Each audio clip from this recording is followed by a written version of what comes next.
여기 계신 분 중에 절반은 골관절염이 있으실 것 같은 나이세요. 그래서 사실 이제 강성 척추염 환자라고 골관절염 없는 건 아니거든요. 그래서 일종의 노화다 이렇게 이해하시면 좋아요. 이걸 이제 질병으로 정의할 건가 아닌가 하는 거는 내가 얼마나 불편한가, 내가 이것 때문에 얼마나 괴로움을 당하는가, 이런 거에 의해서 이걸 질병이라고 불러줄 건지, 그리고 이걸 치료를 할 건지 말 건지 이렇게 결정된다고 보시면 돼요. 그래서 이제 미국의 NIH라고 굉장히 큰 보건국 관리국이 드디어 노화를 질병으로 규정했어요. 근데 이건 무슨 뜻이냐? 안 늙어보겠다고 이제 인류가 작정하고 이제 연구하겠다 이 뜻이에요. 근데 이제 모르겠습니다. 몇십 년 뒤에는 정말 노화하지 않고 우리가 살 수 있는지 모르겠으나 지금 이제 현재 지금까지 발달한 의학으로서는 우리가 이제 한번 태어나면 생명이 있으면 없어지는 게 자연의 이치잖아요, 그죠? 그래서 그런 과정에서 생기는 하나의 현상, 뭐 이런 건데, 이제 관절에 생기는 노화의 현상이 이제 결국 골관절염이다 이렇게 보시면 될 것 같습니다. 그래서 이걸 이제 병으로 볼 건가, 치료할 건가, 이제 이런 문제부터도 우리가 좀 생각을 해야 되고요. 이제 강성 척추염의 또 질환, 뭐 치료 이런 거하고 좀 다르겠습니다. 조금 더 철학적이라고 좀 볼 수는 있을 것 같고요. 그래서 우리가 이제 골관절염, 뭐 뼈관절염 이렇게 말합니다. 우리 옛날에는 퇴행성 관절염 뭐 이렇게 말했고요. 그래서 이제 골드링 캠페인을 한 달에 걸쳐서 유마티스 학회가 계속해서 전국의 대부분의 지금 의과대학 병원에서 지금 시행을 하고 있거든요. 그래서 수년째 하고 있습니다. 그리고 이게 골드링 캠페인 때 쳐보시면 네이버 검색창 같은 데 보면 따로 홈페이지가 있거든요. 거기 보면 지금까지 교수님들이 막 강의했던 슬라이드도 다 올라가 있고요. 그 다음에 환자에 대한 중요한 좋은 교육 자료, 뭐 유마티스에 대한 정보 이런 거 많이 있습니다. 그래서 들어가셔서 보시면 좋고요. 왜 유마티스 의사들이 골드링 캠페인을 하느냐? 그게 이제 골드 금이잖아요. 금이 반짝반짝거리고 이뻐서 이제 우리가 골드링이라고 하지 않고, 옛날에 유마티스 관절염을 진단받으신 분은 금으로 치료하던 때가 있었어요. 유마티스 관절염을 금침 아시죠? 실제 유마티스의 효과가 있거든요. 금침이 금이라는 게 효과가 있습니다. 그래서 옛날에는 실제로 제가 처음 막 유마티스 내과 의사가 됐을 당시에도 금 주사가 남아 있었어요. 몇 년 안에 그냥 없어져 버렸습니다. 근데 왜냐면 자꾸 새로운 과학이 발달하면서 새로운 치료가 나오니까 금보다 더 부작용 없이 좋은 약이 많이 나온 거예요. 그러니까 금을 굳이 쓸 필요가 없어졌기 때문에 그 약은 퇴화한 거예요. 모든 약도 생명이 있거든요. 발전돼서 생기고 아주 긴 수명의 약도 있지만 어느 정도 또 지나면 그 약을 안 쓰게 되고 또 더 새로운 약이 대체하고 뭐 이렇게 됩니다. 이 강성 척추염의 생물학적 제재도 새로 태어난 약에 가깝거든요. 이제 그런 건데 이제 얼마까지 쓸지는 모르겠습니다. 우리가 가장 장수하는 약 중에 하나가 아스피린이잖아요. 굉장히 오래됐지만 이제 아스피린도 곧 없어질 것 같은 기미의 여러 가지 학문 자료와 보도가 많이 나오고 있습니다. 이제 대체하는 약들이 워낙 많으니까요. 그리고 이제 링이라고 하는 거는 우리 유마티스 관절염 환자, 뭐 그냥 관절염 환자, 마디가 굵어지시잖아요. 관절염 아니라도 나이가 들면 마디가 굵어서 이 결혼할 때 꼈던 반지 안 들어가잖아요, 그죠? 그거 당연한 건데 이제 유마티스 환자는 특히나 더 부으니까 젊은데도 반지가 안 들어가고 이렇게 돼서 우리 의사들이 열심히 치료해서 옛날 반지를 다시 끼게 해드리겠다. 뭐 이런 약간의 약속 섞인 그런 캠페인이라고 보시면 되겠습니다. 그래서 유마티스 내과 의사들이 골드링 캠페인을 하고 있고요. 이제 본론으로 들어가서 퇴행성 관절염은 아까도 말했듯이 그냥 기계가 다른 거다. 기계가 이제 수명이 됐다. 이렇게 보시면 돼요. 우리가 옛날에는 환갑능님은 마을에서 잔치를 했다고 합니다. 저도 이제 잘 모르는데요. 저희 윗세대 어른들 보면 그죠? 환갑을 넘기기 어려웠죠. 근데 이제 요새는 감염이 잘 조절되고 영양이 해결되면서 다 이제 거의 60은 누구나 넘기는, 요새는 환갑잔치 안 하시죠? 요새는 오히려 하는 게 흉이라고 또 하시더라고요. 그렇게 해서 그만큼 이제 오래 살게 된 거예요. 근데 관절은 그만큼 연한이 안 되는 거예요. 그러니까 오래 살게 되면서 이게 이제 새로운 문제로 급부상하기 시작했어요. 옛날에는 골관절염 오기 전에 다 돌아가신 거예요. 다른 병으로. 근데 이제 다 오래 사시니까 골관절염 병이 이제 중요한 병이 된 거예요. 그렇게 됐기 때문에 노인들이 호소하는 대부분의 관절염이 골관절염이고, 또 대부분 우리 유마티스 내과에 오시는 분은 본인들이 다 유마티스 관절염이라고 믿고 계세요. 굳게 믿고 있어요. 왜냐면은 저랑 이주연 선생님은 유마티스 의사니까 저 과에 가면 나는 유마티스 관절염이야, 이렇게 강하게 믿고 계시는데, 실제로 저희는 퇴행성 관절염, 골관절염 환자도 굉장히 많습니다. 많아서 이제 혹시 유마티스로 오인하고 있지 않나, 이런 거를 한번 잘 생각해 보시면 좋고요. 퇴행성 관절염은 연골이 다른 병입니다. 우리가 실제로는 이렇게 보이죠. 연골이 파랗게 지금 표시되어 있는데, 연골이 쉽게 말해서 뼈끼리 닿으면 아프니까 쿠션 역할을 하는 물렁뼈가 있다, 이렇게 보시면 돼요. 저희 도가니 보셨잖아요. 그게 있어서 도가니끼리 부딪히면, 도가니는 신경이 없어요. 그래서 부딪혀도 안 아픈 거예요. 근데 뼈 말달에는 신경이 발달돼 있어요. 도가니가 너무 많이 써서 닳아가지고 벗겨지면, 뼈끼리 부딪히면 뼈에는 신경 말단이 와 있기 때문에 통증을 느끼게 되는 거예요. 통증을 느끼면 도가니가 다 닳았구나, 이런 거라고 보시면 되거든요. 그래서 이제 이런 식으로 이 도가니들이 다 없어진 이 상태가 퇴행성 관절염이다, 이렇게 보시면 되고요. 그러면은 우리가 생기길 이렇게 생겼답니다. 그래서 여기에 연골이 핑크빛으로 이렇게 되어 있는 게 연골이고, 원래 정상적으로 이제 너무 꺾고 위에서 누르고 이렇게 하면 이제 닳는 거죠, 그죠? 닳는 거고, 물론 이제 저희 유마티스 의사들이 유마티스 관절염만 연구하는 게 아니고 퇴행성 관절도 열심히 연구하고 있어요. 왜냐면은 유병률이 훨씬 높으니까요. 사실은 퇴행성 관절염을 안 앓는 사람은 사실 없거든요. 그렇기 때문에 이제 의사들도 열심히 연구를 하지만 관여하는 인자가 굉장히 많습니다. 그냥 단순히 많이 써서 이것만으로 설명도 안 돼요. 생각해보면 공주처럼 평생 집에서 설거지 한 번 안 하던 사람도 뼈 관절이 다 내려놓으면서 퇴행성 관절 오는 분도 계시거든요. 그래서 그러면 꼭 쓰는 것 말고 다른 원인도 있구나, 이제 의사들이 실제로 그런 일을 보니까요. 여러 거 호르몬도 관계하고 여러 가지가 굉장히 관여가 많은 것으로 알려져 있지만, 하나의 원인이 아니기 때문에 아직 치료가 안 됩니다. 강의성 척추염이 왜 생물학적 제재를 쓰면 드라마틱하게 좋아지냐면요, 그게 바로 원인 물질이기 때문입니다. 원인 물질 정확하게 찾았기 때문에 걔를 딱 찾아내주면 드라마틱하게 좋아지거든요. 근데 퇴행성 관절염은 이유가 너무 많은 거예요. 나이 든 거, 여자는 호르몬, 무게 많이 나가는 거 뒤에 나오겠지만 여러 가지가 있는데, 이거를 다 교정을 못 해주니까 실질적으로 실제 나이를 교정하기가 불가능하잖아요, 그죠? 그러니까 치료가 안 되는 거예요. 근본적인 치료는 더 어렵다, 이렇게 보시면 됩니다.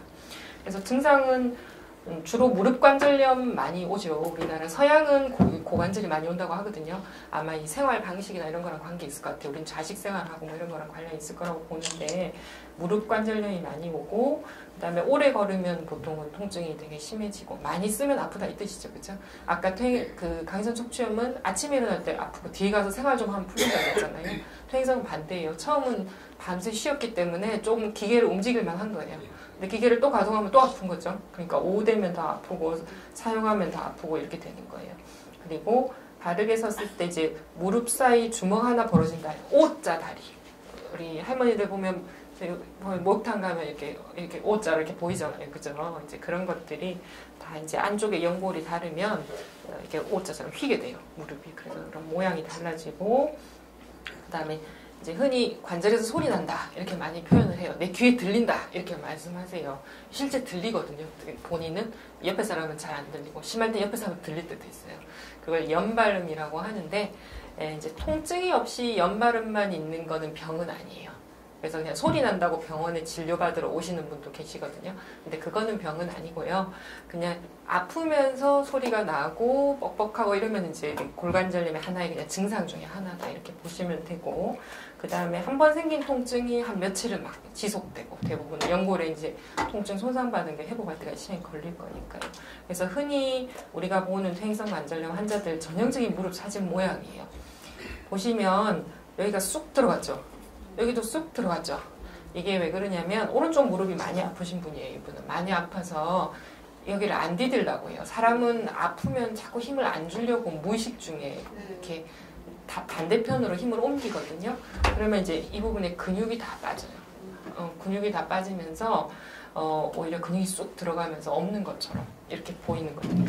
그래서 이렇게 보면은 우리가 이것만 봐도 이쪽 무릎이 많이 아프셨네요. 의사들이 이렇게 맞추잖아요, 점자기처럼. 점점점 맞춘 게 아니고 모양을 보고 이렇게 맞출 수 있어요. 아, 이쪽 무릎이 많이 아프시네요. 이렇게 말씀 드릴 수 있죠. 사진을 찍어보면 이런 거예요. 아까 이쪽 무릎이 많이 아프다 그랬잖아요. 이쪽 무릎이 보면 연골은 엑스레이에서 안 나와요. 뼈만 엑스레이에서 나오거든요. 그래서 단순 사진을 찍으면 저희들이 연골의 두께를 가늠을 하는 거예요. 여기 보시면 뼈가 요만큼 떨어져 있죠. 그죠? 그럼 연골이 한 요 정도 두께가 되겠구나. 이렇게 저희들이 생각을 하는 거죠. 근데 이쪽이 많이 아프다 그랬는데 여기는 보세요. 굉장히 가깝죠. 그죠? 연골이 많이 다른 거예요. 연골이 자꾸 닳다 보면 우리가 이제 뼈는 어떤 성질이 있냐면 뼈는 정지되어 있는 것처럼 보이잖아요. 근데 뼈는 참 신기하게 아주 천천히지만 뼈가 자라는 세포와 뼈를 갉아먹는 세포 두 개로 나눠져 있어요. 그러면 이제 막 갉아먹으면 자라서 보충해주고 갉아먹어서 보충해줘서 우리가 1년 전에 뼈가 지금 뼈하고 달라요. 이미 다른 뼈인 거예요. 근데 이제 나이가 들면 그 속도가 점점 퇴화하는 거예요. 젊은 애들은 금방금방 새뼈로 바뀌는 거고 그 차이인데 이제 이 뼈도 자꾸 스트레스를 받으면 뼈가 자라요. 그러니까 여기 연골이 없으니까 뼈가 막 다져지겠죠. 그러면 뼈가 이렇게 밖으로 자라나가요. 여기 뼈가 자란 게 보이시죠? 이걸 골극이라고 하고 뼈가 많이 자랄수록 무릎이 굵어 보이겠죠. 뼈가 이렇게 튀어나오니까. 그리고 밖에서 여기를 누르면 아파요. 통증이 있어요. 튀어나온 돌출 부위를 누르면 아플 거 아니에요. 그죠? 그래서 이제 이런 데를 누르면 아프게 되고 관절 모양이 막 커지고 굵어지고 이런 특징을 가진 거예요. 그래서 류마티스하고 다른 거는 류마티스는 뼈가 녹는 병이에요. 자라는 병이 아니고. 커지고 굵어지면 오히려 퇴행성에 더 가깝다 이렇게 보시면 되거든요. 그래서 전형적으로 퇴행성 관절염은 연골이 닳고 뼈가 이렇게 자라나가구나 이렇게 보시면 되고 저희가 엑스레이로 진단할 때 골관절염은 진단이 복잡하지 않아요. 환자가 아프다고 하고 아픈 걸 엑스레이 찍어서 연골이 닳았거나 뼈가 자란 걸 보이면 퇴행성 관절염이에요. 골관절 바로 진단해 주는 거예요. 그 자리에서. 그날 보통 진단을 해드리죠. 그래서 이렇게 진단하면 되고 진단이 어렵진 않습니다. 이제 초기에 정상일 때는 연골 간격이 괜찮죠, 그죠? 괜찮고 이제 조금 지나면 약간 좁아지면서 뼈가 여기가 살짝 자라려고 자리를 잡기 시작해요. 여기가 약간 튀어나오려고 아까만큼 심하진 않지만 그래서 저희들이 1기, 2기, 3기, 4기 뭐 이렇게 이야기를 하거든요. 이렇게 이야기를 하는데 이제 요 정도 되면 우리가 한 1기 뭐 이렇게 이야기를 하는 거예요. 이렇게 되는 거고 그 다음에 이제 더 심하면 여기 이제 막 붙어 보이죠. 굉장히 많이 붙어 보이고 여기 뼈도 더 자라 보이고 그죠. 전형적으로 이렇게 보이고 이러면은 얼마나 아프겠어요. 그죠. 디딜 때마다 뼈가 아플 수밖에 없고 이제 이쯤 되면 이제 다리가 O자 다리가 되는 거예요. 이게 오른쪽 다리인데 이렇게 돌아서면 이쪽에 이런 식으로 휘겠죠. 여기 이쪽 다리가 또 이런 식으로 휘고 그러면 O자처럼 보이는 거예요. 다리가 이렇게 되고 이제 너무 심하면 이제 막 어긋나기까지 했어요. 그죠? 다 달아가지고 막 이렇게 어긋나고. 그래서 보통은 이 정도까지 잘 못 견디시고 수술을 하시죠. 수술을 하는데 어떤 분들은 참 신기해요. 통증이라는 게 너무나 이제 저희 류마티스 의사가 통증을 보는 의사잖아요. 그래서 이제 항상 아프신 분만 저희들이 만나는데 굉장히 많은 분을 보지만 참 의사로서도 신기할 때가 있어요. 이런 엑스레이를 가지고 오셨는데 평생 자기는 아픈 적이 없다고 이야기하세요. 우리 사진 보면 많이 아프셨겠네요. 이러면 아니요, 전 아픈 적이 없네요. 이렇게 이야기하시는 분도 있어요. 그래서 통증이라는 게 굉장히 이게 오묘해요. 아직도 다 못 밝힌 부분이 의학적으로 굉장히 많은데 그래서 뭐 아프지 않으면 그냥 살 수도 있는 거예요. 굳이 수술을. 그러니까 아까 말했듯이 불편한 걸 해소하고 아픈 걸 해결하는 게 치료지 어차피 이 젊은 무릎으로 갈 수는 없는 거거든요. 그러니까 이런 분들 안 아프면 수술 안 하는 거예요. 그래서 엑스레이를 가지고 당신은 수술하시오 마시오 이렇게 결정하는 건 아니에요. 그런 건 아니라고 보시면 되고 그 다음에 그러면 퇴행성 관절은 주로 어디에 오느냐 이걸 생각해 보면 뭐 무릎, 그 다음에 발가락, 그 다음에 고관절, 허리에도 퇴행성 관절이 굉장히 많이 와요. 그래서 허리 아픈 사람들 중에 대부분이 허리 퇴행성이에요. 척추 협착증은요 퇴행성이 너무 심해서 퇴행성은 아까 뭐라 그랬어요? 뼈가 자란다 그랬죠. 뼈가 자라면서 신경이 나가는 구멍을 이렇게 틀어 막아요. 뼈가 자라가지고 퇴행성의 결과물로. 척추관 협착증은 허리에 오는 퇴행성의 마지막 결과물이라고 보시면 돼요. 그러면 신경 나가는 줄기가 나가야 되는데 뼈가 자라서 목을 확 조른단 말이에요.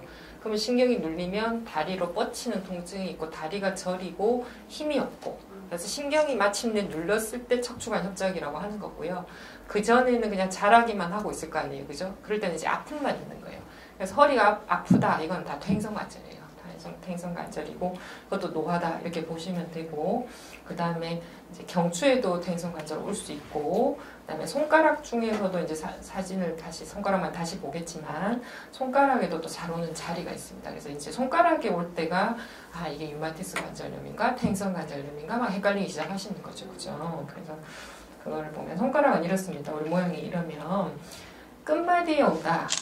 일단 류마티스가 아닙니다. 끝마디가 우리 몸에서 딱 안 오는 데가 허리뼈, 등뼈, 끝마디 이렇게 안 와요. 그러니까 끝마디 오면 아 일단 류마티스 아니다 이렇게 보시면 됩니다. 손이 너무 아프고 모양이 막 이상하고 변형이 돼서 아, 난 류마티스예요 이렇게 오시는 분 중에 류마티스가 다 별로 아닌 경우가 많아요. 왜 그러냐면 이 마디가 커지고 여기가 커지면 퇴행성이라고 생각하시잖아요. 이게 류마티스라고 생각하시잖아요. 근데 요 두 개에 국한되면 그냥 퇴행성이에요. 퇴행성이고 류마티스는 여기에 와요. 여기 손등 이렇게 주먹을 딱 치면 여기 악이 있죠. 여기에 오는 병은 류마티스밖에 없어요. 또 그래서 여기 손목이 오면 아 류마티스를 우리 의사가 딱 의심하는 거예요. 근데 이제 여기 빨간 데 있죠. 빨간 데는 사실 류마티스도 오고 퇴행성도 와요. 그러니까 여기 오면서 여기가 아프면 아 이건 류마티스 때문에 여기가 왔네 이렇게 생각할 수 있겠지만 여기 두 개만 다 국한됐다 그러면 아 류마티스 아니구나 이렇게 안심하면 되는 거예요. 특히나 끝마디가 아프다 이러면 아 이제 무조건 류마티스 아니구나 이렇게 생각하시면 쉬워요. 그리고 약간 예외적인 경우는 이제 전문가가 봐야 아는 거니까 그래서 일반적으로는 그렇게 생각하시면 되고요. 그래서 아까도 설명했지만 뼈가 이렇게 자라는 건 뭐라 그랬죠? 이거는 퇴행성 관절염, 뼈 관절염, 골관절염이고요. 류마티스는 여기서부터 뼈가 이렇게 녹아 들어가요. 그래서 류마티스는 마디가 굵어 보이지만 그거는 관절을 싸고 있는 막이 부어서 굵은 거지 실제 뼈는 녹고 있어요. 자라는 게 아니고 그게 다른 거라고 보시면 되고 그래서 오히려 만져보면 류마티스는 말랑말랑하고요. 퇴행성 만져보면 마디가 딱딱하죠, 그죠? 오히려 그런 차이라고 보시면 돼요. 물론 만지면 둘 다 아프겠죠, 그죠? 아프긴 아프겠죠. 그래서 이제 엑스레이 보면 이제 전형적인 퇴행성 관절은 이런 식으로 뼈가 자란다고 말씀드렸어요, 그죠? 여기가 좁고 그런데 우리가 특별하게 보는 퇴행성 관절, 손에 오는 퇴행성 관절이 있는데 우리가 녹는 퇴행성이다. 환자한테 제가 주로 그렇게 설명해 드리거든요. 녹는 퇴행성이다 하는데 요거하고 조금 틀리죠, 그죠? 얘는 좀 뭔가 지글지글거리고요. 막 쥐파먹은 것 같고요. 골극은 생기긴 생겼어요, 그죠? 얘도 생기겠지만 지글지글거리면 이거는 안에서 뼈가 녹은 퇴행성이에요. 아까 녹는 거는 류마티스라고 했잖아요. 그러니까 류마티스의 성격을 가지는 골관절염이 있어요. 굉장히 아파요, 이 골관절염이. 그러니까 류마티스만큼 아픈 거예요. 이건 녹으니까 뼈가 녹고 있으니까 얼마나 안에 염증이 심하겠어요, 그죠? 그래서 이 녹는 퇴행성은 40대도 굉장히 많습니다. 40대 여자들 많고 그 다음에 40대부터 쭉 진행해서 5, 60대 되면 변형이 심각하게 류마티스보다 변형이 더 심합니다. 거의 관절이 다 돌아가고 이러는데 아직 녹는 퇴행성도 치료가 아직 개발이 안 돼 있어요.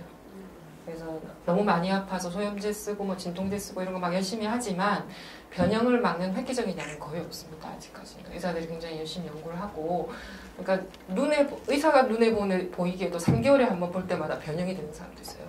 그런 사람은 이제 류마티스보다 변형이 더 빠른 거예요. 그런 사람들은 너무 안타까워서 아직까지는 논문 단계고 교과서에 실리진 않았지만 류마티스 약을 좀 빌려와서 쓰기도 합니다. 이럴 때는. 근데 이제 그런 경우는 환자랑 서로 이야기를 해서 환자분이 그거라도 한번 해보겠다.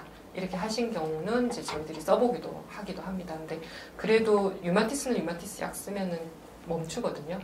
잘 못 멈추는 것 같습니다. 그래서 굉장히 이런 경우는 삶의 질도 많이 떨어질 것 같고 때로는 류마티스보다 더 힘들어하시는 경우도 있고 그럴 것 같습니다. 그래서 이제 전형적으로 보면 끝마디 이렇게 부어 있죠, 그죠? 이렇게 끝마디가 커져 있죠. 이건 딱 보면은 아 퇴행성 관절이구나 이렇게 알 수 있죠. 여기 괜찮잖아요, 그죠? 여기도 괜찮고, 그러면 퇴행성 관절입니다. 엑스레이 찍어보면 저희 환자분인데 이 끝마디들이 뭔가 좀 수상해 보이죠, 그죠? 확대를 한번 해보면 여기 끝마디 보면 지글거리죠. 이게 녹는 퇴행성입니다. 녹는 퇴행성. 여기 보면 골극이 진하게 나와 있지도 않고 약간 지글지글거리고 있잖아요, 그죠? 이게 전형적인 녹는 퇴행성입니다. 퇴행성이고. 그리고 이제 우리가 겉으로 보기 이렇게 마디가 굵어 보이는 거를 뭐 이런 결절 이름을 붙여놨어요. 그냥 이런 의사가 이름을 붙여서 이런 이름을 붙인 거고요. 뭐 의미 없고 그냥 뼈가 커졌다 뭐 이런 의미입니다. 그리고 이제 퇴행성의 원인은 뭘까? 원인을 알면 그래도 조금 우리가 약간 완화시킬 수 있잖아요.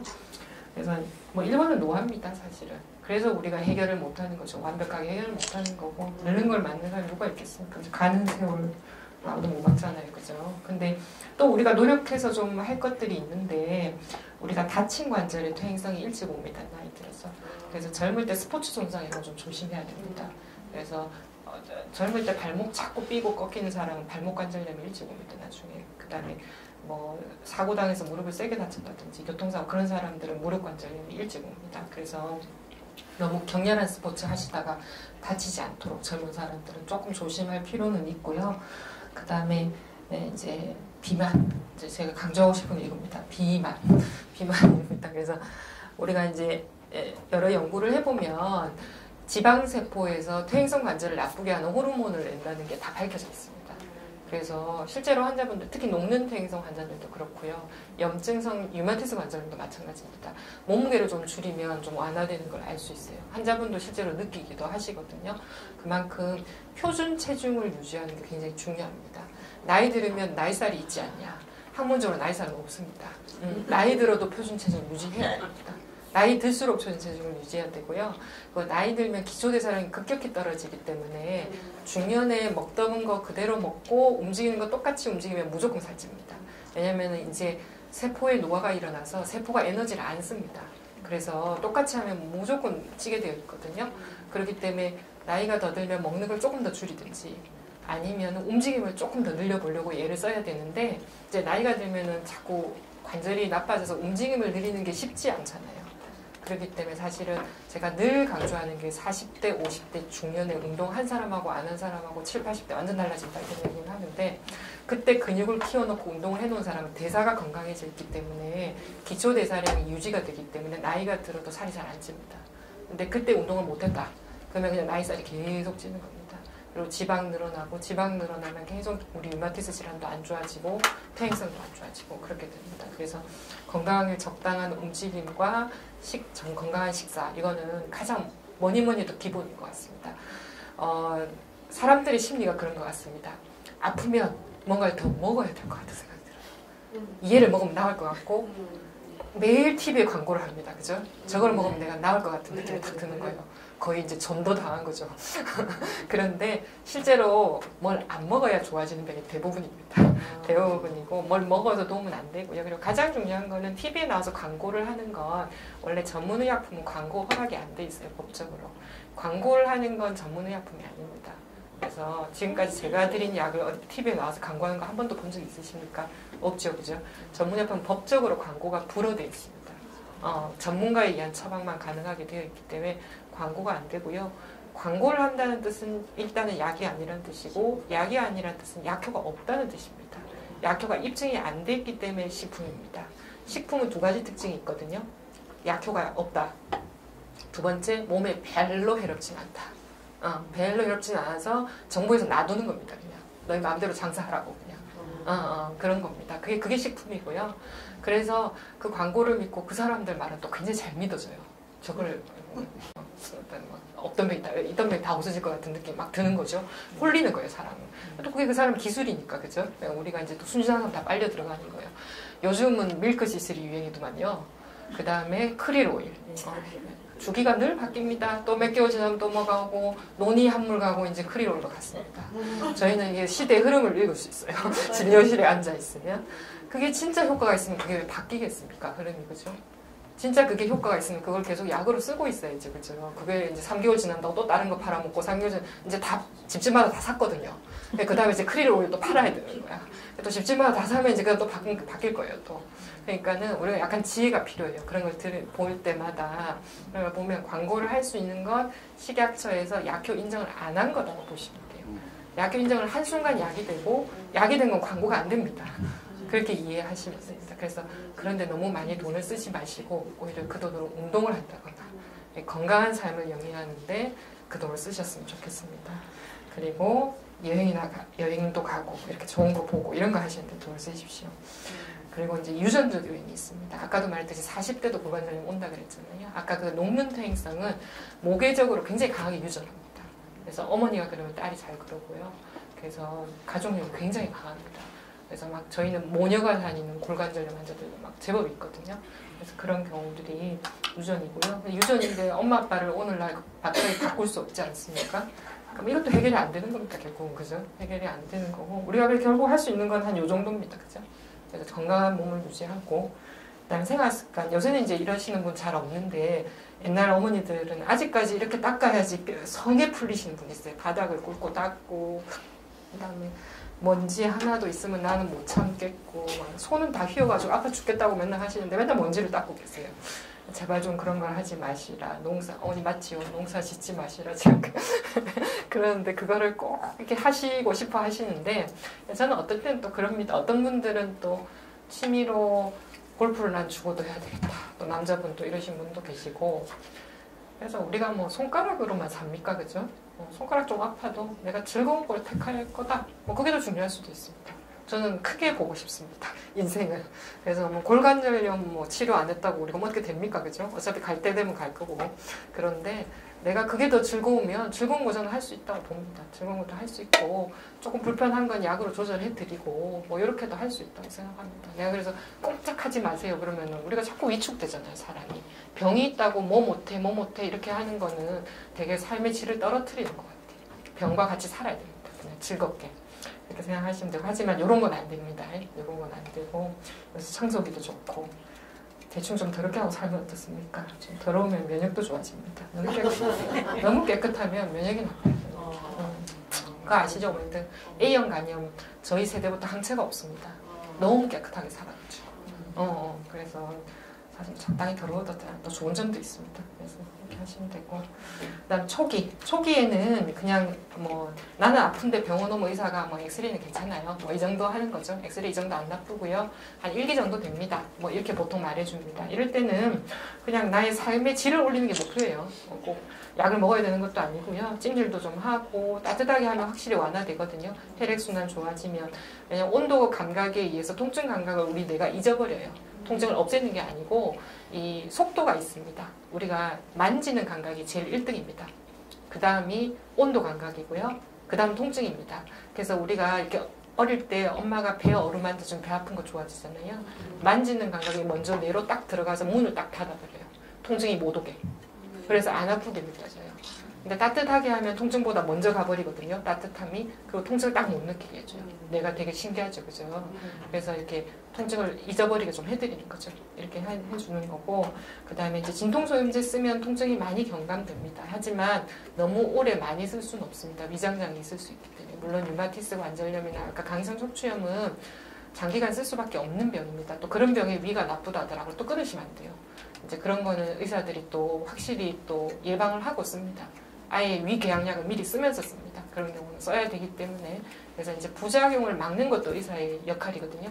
약만 주는 게 역할이 아니고, 그러니까 의사들이 그런 것까지 다 생각을 하면서 약을 쓰고, 그래서 약이 조금 많아 보이는 이유가 그런 걸 막으려고 또 약을 쓰고 그걸 예방하고 뭐 이런 약이 같이 들어가기 때문에 그렇다고 보시면 되고요. 그 다음에 물에서 운동하면 좋은 거 아시잖아요, 그죠? 그래서 지금 여기서 수영 열심히 하시는 분들 와 계신데, 수영 좋습니다. 열심히 수영을 하시고, 수영이 좋다더라. 50대에 전부 수영을 배우러 가시는 분이 계십니다. 그건 안 하시는 게 낫습니다. 수영 말고 대충 다른 거 할 것도 있거든요. 대신에 이제 수영을 안 해도 물에서 걷는 건 좋아요. 그래서 너무 억지로 수영을 배우려고 하다가 오히려 막 통증이 오고 어깨가 막 뭉쳐오시고 막 이렇게 하실 필요 없고요. 킥판 잡고 그냥 발차기만 해도 좋습니다. 그리고 걷기만 해도 좋고요. 그 다음에 아쿠아에로빅. 아쿠아에로빅은 들어가기 정말 힘들다고 하더라고요. 대학 입시보다 힘들다고 제가 이야기 들었습니다. 그래가지고 아쿠아에로빅 이런 거 좋고요. 그러면 이제 중기쯤 된다. 그러면 이제 조금 제법 괴롭죠. 이제 이쯤 되면 통증도 있고 가끔씩 물도 찹니다. 퇴행성 관절염도. 그럼 물도 뽑기도 하고. 그럼 이럴 때는 또 진통제를 하루라도 안 먹으면 너무 힘들다. 뭐 이렇게 되면 우리가 이제 조금 그다음 옵션을 고려를 해봐야 돼요. 그래서 주사 놓을 수 있습니다. 주사는 크게 두 가지 종류가 있는데 흔히 어른들 말씀하시는 뼈주사 있고, 또 한 가지는 요새 나오는 연골 영양제 이런 말 들어보셨을 거예요. 그래서 그 하이얼루로닉 애시드라고 하는 건데 원래 그 관절 안에 들어있는 끈적끈적한 물입니다. 우리가 관절 안에 보면 원래 물이 들어있어요. 기름 같은 게 들어있는데 나이가 들면 걔가 끈적끈적한 게 점점 없어져요. 물처럼 돼버려요. 물처럼 돼버리고 양도 줄어들고 이런 노화 현상입니다. 그래서 요거를 밖에서 이제 합성을 다 할 수 있어요. 과학기술이 얼마나 발달했어요. 그래서 합성을 딱 할 수 있어서 주사로 딱 나가서 주사를 놔줄 수 있어요. 그러면은 한 3, 4개월, 한 6개월까지는 걔가 좀 윤활 역할을 조금 해준단 말이죠. 그럼 뼈끼리 부딪히는 걸 약간 완충해주겠죠, 그죠? 그럼 통증이 좀 줄어들어요. 근데 또 그걸 하면 연골이 재생된다더라. 또 이런 허위 광고에 속으셔가지고 또 6개월마다 줄 서서 그거를 꼭 맞아야 되겠다. 이렇게 생각하시는 분인데 재생해주는 그런 거 없습니다. 아직 재생하면 바로 노벨상 탑니다. 이게. 그래가지고 그런 건 아니고 통증을 완화하는 게 목적이다. 그래서 너무 아프면 뭐 6개월보다 좀 앞에 놓을 수도 있겠지만 6개월보다 좀 앞에 놓으면 보험이 안 되고요. 국가에서 6개월 만에만 놓을 수 있다 이렇게 걸어놨거든요. 그러면 안 아프면 7, 8개월 계셔도 됩니다. 6개월 그날에 딱 와서 맞아야 되는 거 아니고요. 그거는 통증을 완화하는 방법이다 이렇게 보시면 되고, 그 다음에 파스 붙이고 뭐 이런 거 있죠. 그런 것도 다 도움됩니다. 그런 것도 되고 찜질도 되고 온갖 방법을 다 동원하면 되고요. 그 다음에 이제 스테로이드 뼈주사 이야기인데, 뼈주사는 이제 스테로이드는 너무나 좋은 약입니다. 사실은 굉장히 좋은 약인데 잘못 알려져 있어서 오남용을 하는 게 굉장히 심각합니다. 퇴행성 관절염에 스테로이드 쓸 수 있습니다. 저도 저랑 손가락 딱 걸고 약속하신 분만 스테로이드 놔드리거든요. 그래서 원칙이 있습니다. 심장이 너무 나쁘고 그 다음에 콩팥이 너무 안 좋아서 수술이 안 되시는 분, 근데 나는 너무 아파서 화장실도 못 가겠다, 이런 사람도 뼈주사 놔야 됩니다. 나와서 화장실에 가고 삶의 질을 영위해드려야 되잖아요. 그죠? 근데 이제 뼈주사의 폐해를 줄이려면 3개월에 한 번 이상 맞으면 안 됩니다. 그러면 이제 또 다른 데가 망가지기 시작하거든요. 그렇기 때문에 이제 1년에 딱 3, 4번 맞겠다고 저한테 약속하고 저 몰래 또 딴 병원 가서 또 안 맞고 온다고 약속을 하신 분만 그런 조건 하에서만 제가 놔드립니다. 그런 분들은 놔드리고, 그렇지 않은 분들은 뼈주사는 웬만하면 이제 마지막이고 뼈주사 놓을 쯤 되면 그냥 수술을 하는 게 좋습니다. 수술할 병은 약으로 백날해도 안 됩니다.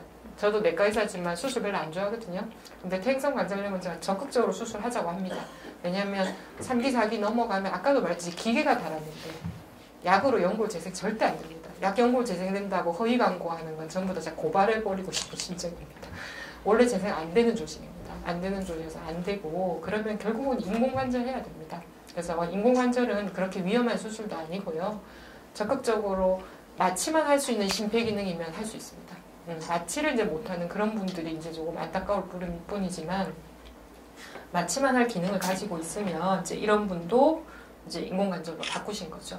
그래서 요 정도 해서 요새는 마취 기술도 좋아서 별로 안 아프게 잘 할 수 있고요. 그 다음에 하면 잘 걸어 다니시고 남은 생에 가고 싶은 데 가고 아프다 소리 안 하고, 그 다음에 진통제 그렇게 많이 안 먹어도 되고 삶의 질이 완전 달라지기 때문에 퇴행성 관절에 무릎 관절염 심하신 분은 저는 적극적으로 수술해야 된다고 봅니다. 수술해야 된다고 보고, 그 다음에 이제 약물은 제가 일단 말씀으로 다 설명을 했거든요. 근데 몇 가지만 추가를 하면, 글루코사민이 한때 엄청나게 유행을 했습니다. 한 20년 전. 안 먹어본 사람이 없을 정도로, 그죠? 다 유행을 했는데, 글루코사민도 연골을 재생한다 이래가지고 엄청나게 떠들었거든요. 다 거짓말로 밝혀졌습니다. 연골 재생 안 되고요. 근데 통증을 약간 완화하는 효과가 있습니다. 그러니까 진통제를 너무 많이 먹는 것보다는 글루코사민 몸에 해롭지는 않으니까 똑같이 먹어서 진통 효과를 완화해도 진통 효과 완화하는 것도 중요한 치료잖아요. 퇴행성 때는 원래 근본적으로 못 고치니까. 그래서 그런 목적으로 글루코사민을 쓸 수 있고, 이제 글루코사민은 그래서 정부에서 약에서 그냥 빼버렸어요. 이제 효과가 오히려 좀 없다는 논문이 더 많이 나온 거예요. 그래서 이제 식품으로 다시 빠져버렸어요. 옛날에는 글루코사민 처방도 했거든요. 입증이 되면 이렇게 약에 대해서 들어와요. 근데 국가에서 조사해보니까 아닌데 다시 빼. 그럼 이제 다시 이제 빠져서 이제 그냥 영양제로만 팔고 있죠, 지금. 그죠? 근데 이제 글루코사민도 쓰려면 용법을 정확하게 써야지 이게 효과 있습니다. 그래서 굉장히 고용량을 써야 효과 있습니다. 그래서 대충 뭐 하나 정도 먹으면 도움 되겠지, 전혀 도움 안 됩니다. 그리고 미국제 글루코사민이 전혀 도움이 안 됩니다. 유럽제 글루코사민이 뒤에 붙은 기가 다르거든요, 화학식이. 그래서 그게 효과 있다고 나온 논문은 전부 유럽 글루코사민이고요. 효과 없다고 나온 건 전부 미국 글루코사민입니다. 그래서 미국에서 그냥 그 드럭스토어 같은 데 가가지고 막 사오는 글루코사민 있죠? 하나도 효과 없습니다. 드실 필요 없습니다. 그리고 스테로이드 주사 제가 말씀드렸고 연골 주사도 말씀드렸습니다. 이제 체중 조절 말씀드렸고 그 다음에 이제 지팡이에 대해서 제가 또 말씀을 드리고 싶은데 연세 있는 분은 지팡이 안 짚으려 하시더라고요. 지팡이는 또 뭐 자식이 사주는 게 아니다. 뭐 이런 저 주소 듣는 거 되게 많거든요. 어른들 하면 보니까 뭐 이런 이야기도 하는데 사실은 지팡이를 짚으면 그 무게가 분산될 거 아니에요. 지팡이 쪽으로 몸무게가 실리죠. 일부가. 그러면 무릎에 무게가 적게 실리겠죠. 퇴행의 진행을 늦춰줍니다. 그래서 지팡이를 좀 빨리 짚는 게 훨씬 좋습니다. 허리가 아픈 사람도 마찬가지입니다. 허리가 아픈 분도 지팡이를 짚으면 몸무게 일부가 지팡이로 가니까 허리에 적게 실리겠죠. 그러면 확실히 진행이 멈춰집니다. 아까 제가 체중이랑 관계 있다 했잖아요. 체중을 못 뺄 거면 지팡이로 분산하는 방법도 있는 겁니다. 그렇게 해서 지팡이는 가능하면 빨리 짚는 것이 훨씬 더 낫다. 이렇게 보시면 됩니다. 그래서 지팡이를 무서워할 필요 없고 이렇게 지팡이를 짚어도 이렇게 멋있게 세련되게 멋있는 할머니가 될 수 있습니다. 그러니까 하시면 좋습니다. 그 다음에 예방은 저희가 아까도 너무 스포츠 손상 입으면 안 된다 그랬잖아요. 그래서 너무 과도한 육체적인 노동이나 운동은 조금 조심해야 되고요. 그 다음에 수영같이 관절에 부담이 적은 운동을 하면 좋고 그 다음에 아까 관절에 근육 빠져서 쑥쑥 들어간 거 보셨죠? 근육이 없으면 더 아픕니다. 그래서 근력 운동이 안 됩니다. 오늘 밴드 맞으셨잖아요. 이거 근력 운동하기 굉장히 좋은 도구거든요. 그래서 이거 가지고 근력 운동을 꼭 해주시면 훨씬 도움이 됩니다. 운동이라고 하면 우리는 무작정 걸어야 된다고 생각하잖아요. 퇴행성 관절염 환자분들 무작정 걸으시면 안 됩니다. 걸으면 걸을수록 거기에 더 닳겠죠, 그죠? 그래서 걸으려면 물 안에서 걸으셔야 되고요. 많이 걸으시면 안 됩니다. 그리고 이제 음주, 흡연 이런 것 때문에 무혈성 괴사라는 병도 생겨요. 젊은 남자들 갑자기 무릎이 너무 아프면서 뼈가 썩는 병도 있습니다. 그러면 이제 관절이 다 무너지면서 퇴행성이 일찍 돼버리죠. 젊은 나이에. 그래서 인간이 발명한 것 중에 가장 백행무익한 게 담배인 것 같습니다. 담배, 술인 것 같습니다. 그래서 적절히 음주는 하면 도움이 되겠지만 사실은 적절히 못할 바에 안 하는 게 최고 좋은 것 같고요. 그 다음에 흡연은 모든 병의 만병의 근원입니다. 그래서 조심해야 되고 그 다음에 이제 체중은 특히나 허리 아프신 분은 이걸 잘 보시면 좋습니다. 우리가 이렇게 될 때 허리 하중 밑에 가장 많이 실리거든요. 그리고 사무실에서 일하시는 젊은 분들도 우리 컴퓨터 하려면 이런 각도가 거의 되잖아요. 그런데 이게 굉장히 허리에 무리가 됩니다. 그래서 이런 일로 일할 수밖에 없는, 뭐 저도 이런 일로 항상 이렇게 앉아서 일하잖아요. 저도. 그러면 꼭 한 번씩 일어나서 스트레칭하고 무게 분산을 좀 해줘야 되고요. 가장 좋기는 이런 각도가 가장 허리에 좀 덜, 그래서 쭉 뒤에 이렇게 엉덩이 놓고 충분히 기대고 이렇게 앉는 게 좋다고 합니다. 그리고 무거운 거 드시면 안 됩니다. 아까 체중이 안 된다 했는데 무거운 걸 들고 있으면 체중이 더 올라가는 효과를 주잖아요. 그러니까 무거운 거 드시면 안 되고 그 다음에 좌변기 사용하는, 요새는 뭐 좌변기 아닌데 별로 없겠지만 쪼그리고 앉는 게 굉장히 나쁩니다. 그래서 이제 이거는 변기 문제가 아니고 농사 지으시는 분들, 밭일하는 거 제일 나쁩니다. 쪼그리고 앉는 거는 무릎에 엄청나게 스트레스를 주는 자세거든요. 그래서 뭐 너무 심하면 아예 그 자세가 안 될 거니까 안 하시는데 그 자세가 되는 순간 하시더라고요. 되는 순간까지 하시더라고요. 그래가지고 절대 쭈그려 앉는 거 안 됩니다. 쭈그려 앉는 거 안 되고, 그리고 이제 연세가 드시면 집을 전부 다 좌식으로 바꿔야 됩니다. 식탁에, 침대에 다 바꿔야 됩니다. 바닥에 앉을 일 없도록 만들어야 됩니다. 굉장히 중요합니다. 그 다음에 이제 운동 중에 수영이 제일 좋다고 했지만 우리가 수영을 못하는 사람, 물에 들어가기 힘들고 또 젊은 사람이 너무 시간이 없어서 수영을 도저히 못하겠다. 수영하려면 한 3시간 잡아야 되더라고요. 저도 들어가서 뭐 옷 갈아입고 뭐 하고 또 하고 나와서 샤워하고 뭐 하고 하면은 뭐 왔다 갔다 차 타고 하면 3시간 걸리기 때문에 그런 분한테 좋은 게 고정식 자전거입니다. 그래서 이 자전거가 무릎 근력 운동도 되고 허리 근력 운동도 됩니다. 허리 무릎 안 좋은 사람은 제일 의사들이 추천하는 게 제자리 자전거. 돌아다니는 자전거 안 되고요. 돌아다니는 건 사고 나서 오히려 더 나쁘고, 그 다음에 강도 조절을 할 수 없기 때문에 근력이 올라가지 않습니다. 그래서 이걸 하는데 이제 그러면 또 집집마다 또 자전거를 한 대씩 사시죠. 그러면 이 자전거에 뭐가 걸립니까? 말레가 걸립니다. 네, 말레가 걸리기 때문에 요새는 또 참 세상이 좋아졌어요. 빌려줍니다. 렌탈이 있습니다. 그래가지고 한 달 렌탈 해보고 내가 진짜 잘 타는지 시험해보고 막 사든 말든 반납하든 그리고 나중에 치우는 것도 일이고 스티커 붙여서 돈 내고 버려야 되잖아요. 그러니까는 렌탈하는 것도 방법입니다. 그래서 렌탈해서 쓰다가 치워주세요 하면 치워가고 설치하라면 설치해주고 뭐 알아서 다 해주거든요. 그래서 그런 것도 방법 이용하시면 좋을 것 같습니다. 그다음에 이제 운동법은 우리가 아까 강의상 척추염 운동 위주로 교육을 해주셨는데 이제 퇴행성 관절염 환자분들은 이제 관절을 이제 부드럽게 완화하는 운동 뭐 이런 거라고 보시면 됩니다. 그래서 다 무리한 운동은 거의 없습니다. 보면은 무리한 운동은 없고 그다음에 근력 운동은 제자리 자전거 이런 거 하시면 좋고 물 안에서 하시면 좋습니다. 그다음에 이거는 됐고 몸무게주의자로 말씀을 드렸고 그다음에 건강식품 특별한 음식이나 식품은 없다. 뭔가 의사들한테 이거는 먹어도 됩니다. 이런 말에 희망을 안고 들고 들어오시잖아요. 맨날 진료실에. 항상 퇴짜를 맞고 가시죠. 그러니까 꼭 사시기 전에 미리 물어보세요. 알겠죠? 또 아까우면 또 먹어야 됩니다. 그리고 뭐 이런 거는 체중 조절에 도움이 된다 그랬는데 이제 이걸 더 먹으면 체중 조절 도움이 안 되고요. 먹던 걸 안 먹고 이걸 먹어야지 체중 조절에 도움이 됩니다. 그렇고 그다음에 아까 제가 온열 치료 이거 말했고 그럼 언제 온찜질하냐 어제는 찜질하냐 이런 말씀 많이 물어보시잖아요. 통증 완화는 따뜻한 게 통증 완화 되고요. 근데 일시적으로 막 붓거나 물 차거나 막 그럴 때 있어요. 그럴 때는 얼음이 도움이 됩니다. 되고 그다음 또 하나는 이제 또 퇴행성이 굉장히 잘 오는 자리가 엄지발가락 뿌리예요. 아마 어머니들은 엄지발가락 뿌리 이렇게 휜 사람도 있을 것이고 무지외반증 거기에 퇴행성이 또 굉장히 잘 오는 자리입니다. 또 거기 아프니까 또 통풍 아니냐고 다 뛰어오십니다. 엄지발가락 뿌리에 오는 위치는 같습니다. 하지만 통풍은 어마무시한 병입니다. 남자들이 울면서 응급실에 뛰어옵니다. 외래로 이렇게 편안하게 예약을 잡으면서 올 수 있는 병이 아닙니다.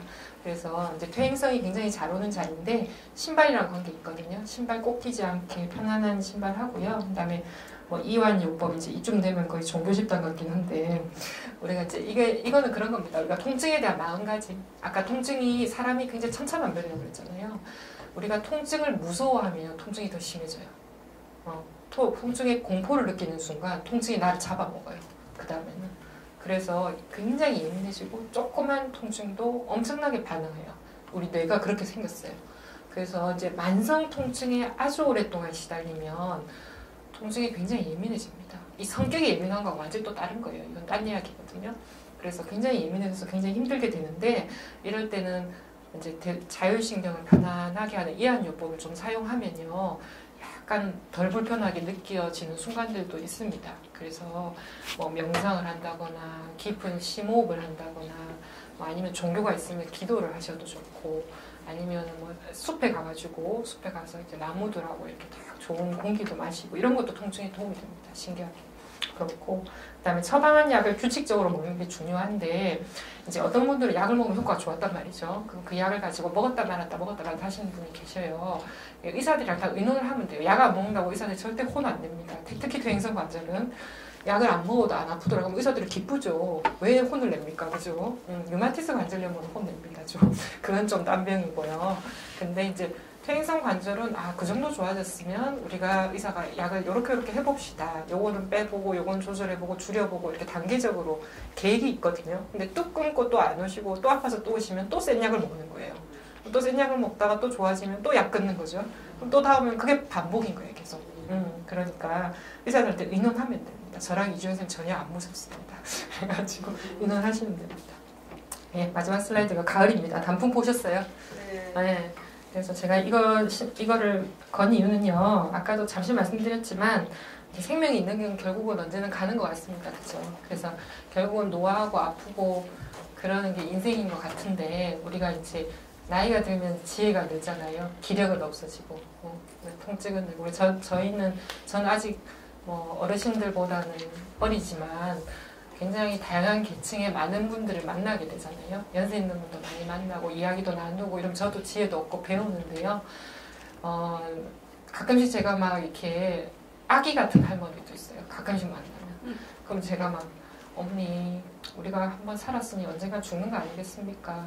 아파야 죽지요. 그냥 죽겠습니까? 뭐 이런 이야기를 하면서 오히려 제가 막 달래기도 합니다. 어떤 때는. 근데 이제 뭐 마음이 안 와닿겠죠. 뭐 어린이도 나이 들어봐라. 뭐 속으로 그렇게 하실 거예요. 그렇게 하실 건데, 근데 이제 결국은 이게 이 생명의 그냥 자연스러운 현상을 우리가 이게 제3자 입장에서 나 밖으로 떨어져서 나를 이렇게 쳐다보면서 이렇게 그렇게 하는 생각, 고민 이런 것도 하면 퇴행성 관절도 그냥 어떻게 자연스럽게 가는 하나의 과정이구나 이렇게 받아들일 수 있을 것 같습니다. 그러면 오히려 통증도 좀 줄고 조바심도 좀 줄고 그러면 또 좀 덜 아프고 또 그럴 것 같다는 생각이 좀 들어서 제가 그런 이야기를 하고 싶어서 마지막에 떨어지는 낙엽을 제가 올려봤습니다.